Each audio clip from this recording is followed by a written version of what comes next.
Hello and welcome to my channel. Today we're going to be talking about homeschooling in the state of South Carolina, and we will begin at the HSLDA website. And if you have any legal questions or legal concerns, you may want to become a member and ask them those types of questions, because I am not an attorney and I cannot help you with those things, but I'm going to try to cover a variety of things about homeschooling. And one of them will be that you can go to their website to check the latest updates, and I think they keep it pretty updated. And today it says, to homeschool in South Carolina, you must have at least a high school diploma or GED and teach at least 180 days per year. In addition, you must teach the following required subjects: reading, math, writing, science, social studies, and in grades 7 through 12, composition and literature. In addition to complying with above requirements, you must choose one of the three options for homeschooling legally and follow the requirements listed below the one that you choose. So, homeschooling under the homeschool statute. You must obtain approval from the district trustees. You have to contact the Board of Trustees of your local public school district for information about their homeschool application process and submit an application. The board shall approve your application. It has no discretion if you include in your application assurance that you have completed or will complete the steps below. You may appeal decisions made by the Board of Trustees to the State Board of Education within 10 days. An appeal from the State Board decision to the Family Court must be done within 30 days. And it lists that you must teach for 180 days for at least 4.5 hours, not counting lunch or recesses. You must maintain records. As evidence of regular instruction, you must maintain the following records for inspection upon reasonable notice by a representative of the school district: a plan book, a diary, or other written record indicating subjects taught and activities in which you and your child participate, a portfolio of samples of your child's work, a record of your child's academic progress assessments. You must submit a semi-annual progress report including attendance records and assessments of your child's progress in each of the required subjects to your school district. Ensure your student has access to library facilities. Test your child yearly. Make sure your child participates in the yearly statewide testing program and the Basic Skills Assessment program. The test must be administered by a certified school district employee. For more resources and information related to testing and evaluation, click here. If your student does not perform well on the test to meet the public school standard for advancing to the next grade, the school district will decide if your child should be put in public school, receive handicap services, or have instruction support for homeschooling at your expense.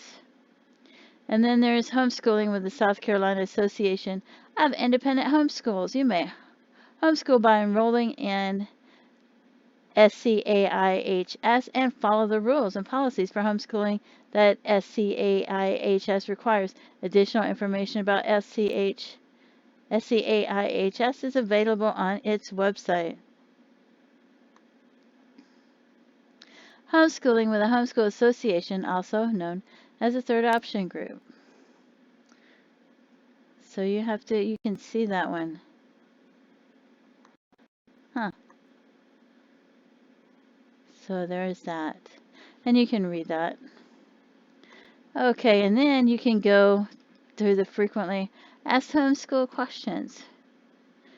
And you can read those as well. And you can print these off and you can put them in your portfolio or your binder if you're keeping one, so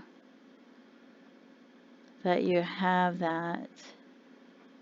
And I would recommend that you keep a portfolio or a binder, and we will go over some of that here and there. At the beginning of the year, if you're homeschooling, you will want to give your students an assessment test, and they have tests here that you can take. You can print out and give to your students to help you create a plan or a goal of what you want to teach them for the year. This is not the standardized test. This is just to help you create a plan so that you know where your students are. And here's one of them. So you can print it out, you can save it to a PDF, and you can have your students take different tests for different subjects so that you can see if they make simple mistakes, you can go over that with them, or if they need to review things, or if they get stuck in a place and you can tell which level they're on, so that you can create the plan of where you're going to teach them, and you can put that in your portfolio or your binder. And then I wanted to go over this, because if you're new to homeschooling, you might be trying to brainstorm and come up with a list of materials that you need for homeschooling. And this might help you to be able to create that list. Maybe you want to list the books that you have that you might use, your favorite workbooks, your favorite websites, and things like that, that you field trips, anything that you're planning, you might want to brainstorm and create a list of them. And then you might want to create a separate list of the ones you're actually going to use, and keep the one that you brainstormed that were your favorites, so that later on in the year you might decide you want to use a different one, or next year. And then you have that. And from that, that might help you be able to create a schedule. And you're probably going to want to put that in your binder as well as your brainstorm list and your other list. And this is the school attendance record, and you can see where I found it in the upper left-hand corner. So you can print, I would print two of these out. One where you plan on having school days for certain days and holidays and field trips, and another for the days you actually have school, because even public schools have snow days and things come up. And this is the IXL, and it's complete curriculum. It's not free, but it's like $20 a month, and I wanted to show you how easy it is to see the curriculum that they use and to be able to print it out. And it shows the list of activities they would be doing and the curriculum. So you could just print that out and put it in your portfolio or your binder. And if you're keeping a daily log of activities, like you might be putting it in a notebook or writing it in WordPad or both, and then printing it out every now and then and putting it in your portfolio or binder, you might be putting like day 1, the date, the time, the name of the subject, the name of the workbook, or the website like ixl.com, and then you might be putting the activity that they're doing. So this would show the activity would be like even or odd, or skip counting, or number sequence, or Roman numerals. That way you can have that in there. And that way, when you're doing that, it shows the time you start school, the time you end school. It shows every subject that they've done and how long, and the activities they did in each subject, and it shows the dates on there as well. And I think that's an excellent idea. And this is Khan Academy. It's a complete curriculum. It's supposed to be free for everyone, everywhere. It's supposed to be an excellent website. And it goes from pre-K all the way up through college. Another one is all-in-one homeschool.com, and it's free at this time as well. And it's also an excellent website. It utilizes other websites, and the student can click on them to go to them to do math at one website and play games and math that helps them hone their skills, and English at another one, maybe social studies or history at another website. And if you want to start your day with Bible, it also has that as well. And then there's also Schoolhouse Rock, which is not complete curriculum. It just adds to your school day, and you can use that to add to your curriculum. And you can find them on YouTube video playlists that people create. And you may have heard of it, but maybe you didn't realize that it covered grammar, science, economics, history, mathematics, and civics. So there's so much that it covers. And they have a lot of videos, and you can see here the subject, and you can see all the multiplication songs that they have. And the kids sing the songs, and they get to where they memorize them. And some of them remember them into adulthood. So it really helps them to remember these. And this is Grammar Rock, which teaches them nouns and verbs and adverbs and adjectives and subject and predicate and other things for English. And this is America Rock, and you can see the subject right there and all the different things that it teaches them, such as branches of government, Declaration of Independence, immigration, Revolutionary War, and things like that. And then there's Science Rock and Earth Rock, which is also science, and you can see how this one teaches them a variety of subjects as well.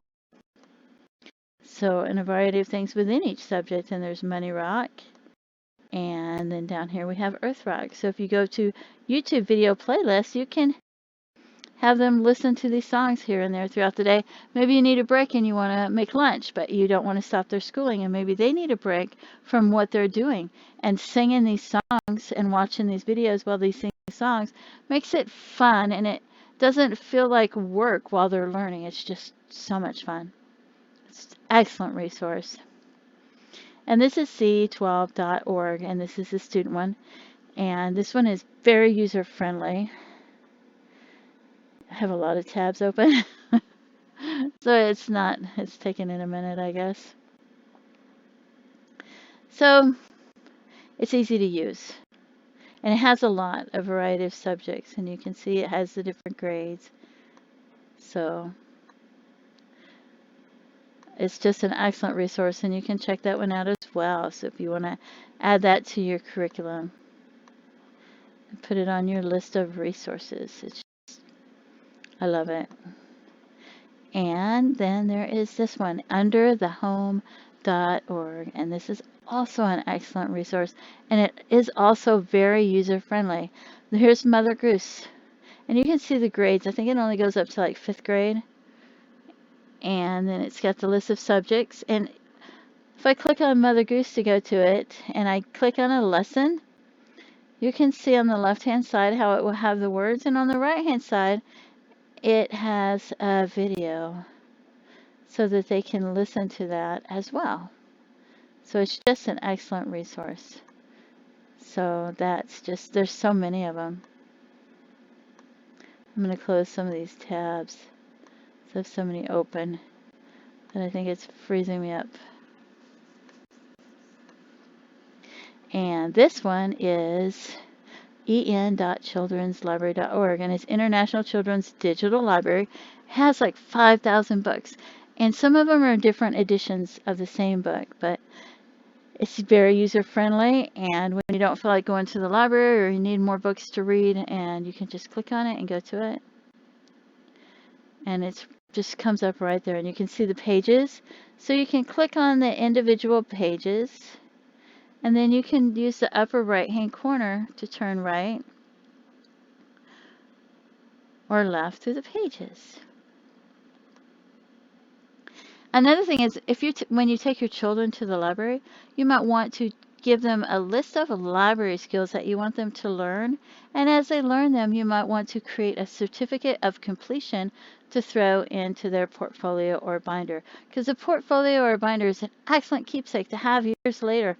6, 7 years from now, you might want to look back on it, and see what your children were learning. And it's going to be fun for you and your students, and you might want to have your students create their own portfolio or binder as a school project, because this helps them to be able to look back on the year and take pride in their work.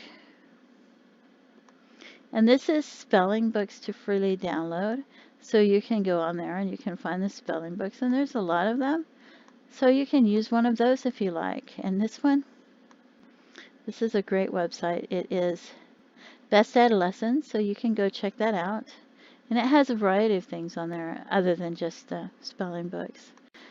And this is a UK page, and you can see if you want to Google search for it. But it has workbooks. It has complete workbooks. And I'll show you one. Like if I go to year 2, pages 1 through 24, it will take me to a workbook that I could print out and I could use. And how wonderful is that? So you can see that. And there's different workbooks for different ages. So if you are looking for workbooks, you can go there and print them out. It might be cheaper to print them out somewhere other than at home, like a printing place, because it might be cheaper by the page. But there's just so many workbooks. And I just thought, wow, that's an excellent resource. I was amazed. There's so many good resources, but I can't show you all of them because it freezes up my computer when I open too many tabs. And this is the spelling book, I think. One of the spelling books from the one website that I said had all. Yes, this is one of the spelling books when I mentioned the one website has all these spelling books that you can go to and you can download. You can save them on your computer as a PDF. So, and it has, you can see the different lessons in the spelling book. So, it's an excellent resource, I think, to be able to use these. Some people like to use the papers that their students do to find out which words they're having trouble with, to create spelling words from their own work, and then they come up with exercises for them to do, like putting the words in a sentence or writing down the definitions and things like that. So that's just up to you. And another thing you might want to do if you're homeschooling is find a homeschool support group to join. Some of them are free, some cost money, some of them meet and they go on field trips together or they have outings together. Some of them share books. Like if you have books that you want to share with other families or donate to other families that are homeschooling, you could find those type of families in a homeschool support group. And maybe you have questions about things like getting a high school diploma or a driver's ed or anything like that. Homeschool support group is a great place to ask those sorts of questions because they have knowledge. Some of them have been homeschooling for years, so you can check that out.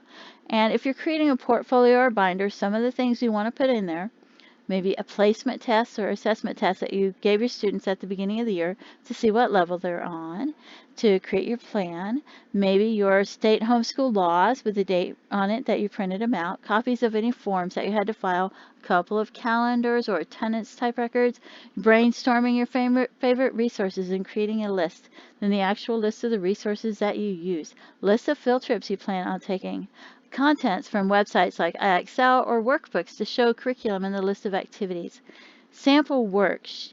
And your students, when they're creating a portfolio or a binder, they might want to showcase their best work. And I wouldn't turn that in. I'd want to keep that for them, for they can look back on it.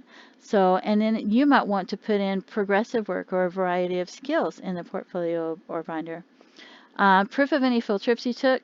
You can get leaflets or flyers and write the date on it. You can have your students write a paper about their favorite thing and put the date on it.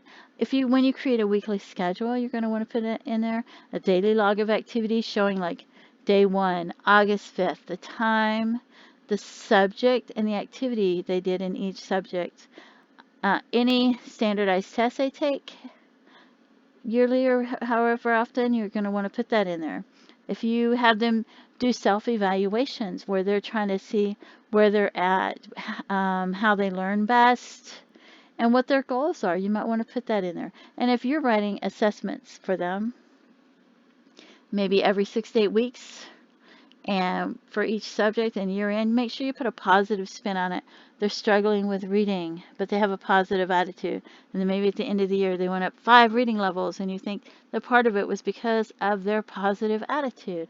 Or you can have them help you write assessments, because when they're self-evaluating, they can tell you what they're struggling with, what they're the best at, and what they need to spend more time on if they need to spend more time on certain subjects. And you can have them create self-evaluations and work with them on that. If they do volunteer work, you might want to create certificates or have people fill out paperwork where they did the volunteer work at and put that in your portfolio or binder, especially if you plan on they're going to go to college or they're going to join the military. If they're taking classes outside of the home, whether it's yoga, martial arts, swimming, horseback riding, you may want to get proof of that and papers from that and put that in the portfolio or binder as well. Any contacts you have with email, addresses, phone numbers for the school or support groups, you're going to want to put that in your portfolio or binder. If you're taking career type study field trips, like going to hospitals or veterinarian's office, hotels, factories,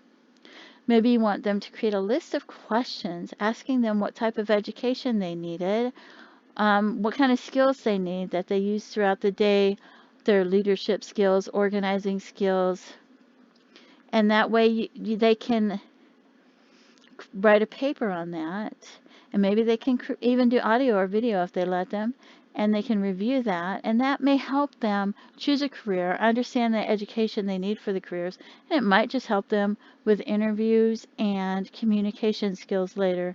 So you can put that in your binder. And if you're homeschooling under an umbrella school or something, or you have to grade your students, you don't have to grade your students like the schools do, with how many they get right on each paper. You get to choose how you want to grade them, and you can do it by percentages or point system, and you can go by attendance, following directions, effort, being focused, being prepared, participation, discussion, completing work, creative thinking or originality, written work, open book tests, extra credit work, correcting mistakes, quizzes, tests, and you can decide if you want to grade every page in assignment, or if you want to go through the assignments and grade them by the week. And if you want to leave out the lowest score, then that's up to you as well, because you're the teacher, this is your class, and you get to do that. And if you need to create objectives for the public school, I have heard that it's better to keep it vague so that you and your students aren't pressured by your words that you use. And you can put things like, you plan to review, to continue to introduce new skills in that subject, to continue to expose to new information or various aspects, to continue to explore new terms, to continue to study concepts and topics within the subjects, to continue to improve skills within that subject, to increase vocabulary and knowledge within the subject area. So you can use vocabulary like that, because that's what you plan to do. And no, it's not really objectives, it's really goals, but I am told that you can do that. I've read that in a lot of places, so it's just something to help you. And I'm trying to put everything into the video, but sometimes I forget things. So anyway, I hope that this helps somebody. If you plan on homeschooling, please feel free to leave comments. And remember, if you have legal questions or legal concerns, that you can join the HSLDA. And I believe it's only like $10 or $12 a month. And they can help you with those sorts of things. And hopefully something in this video will help someone. Thank you so much for tuning in to my channel. Have a great day. Bye-bye.